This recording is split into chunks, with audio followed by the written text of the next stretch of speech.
దేవాలయానికి వెళ్ళినప్పుడు దేవుడు కనపట్టలేదు నాన్న అని మనం ఏడిస్తే ఆ తండ్రి వారి భుజాల మీద మనల్ని కూర్చోబెట్టి దేవుణ్ణి చూపిస్తాడు. అప్పుడు మనకి తెలుస్తావు మనం కూర్చున్నదే భగవంతుడి భుజాల మీద అని. తల్లిదండ్రులకి గుళ్ళు కట్టించక్కర్లేదు. కట్టించిన గుళ్ళ ముందు వాళ్ళని కూర్చోబెట్టకుండా ఉంటే చాలు. అది నేర్చుకోవాలి. మనం బ్రతికుండగా వాళ్ళ అనాథాశ్రమాల్లో ఉండటం ఏంటండి? ఇంకంతకంటే పాపం ఏదైనా ఉందా? కాశీలో యజ్ఞం చేస్తే వస్తుందా? రామేశ్వరంలో అన్నదానం చేస్తే వస్తుందా?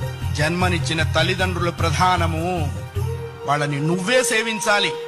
భగవంతుని సేవించకపోయినా నష్టం లేదు, బోల్డు మంది ఉన్నారు. జన్మనిచ్చిన తల్లిదండ్రుల్ని సేవించాలి, అది కర్తవ్యము. రామాయణం అదే చెప్పింది. అయ్యా, ఆ అభిప్రాయం లేనివాడు పశువు అనకూడదన్నారండి. పశువులు పోటీకి వచ్చినాయి, మమ్మల్ని ఆ వాడితో పోలుస్తావా అని. అంతకంటే నీచుడు.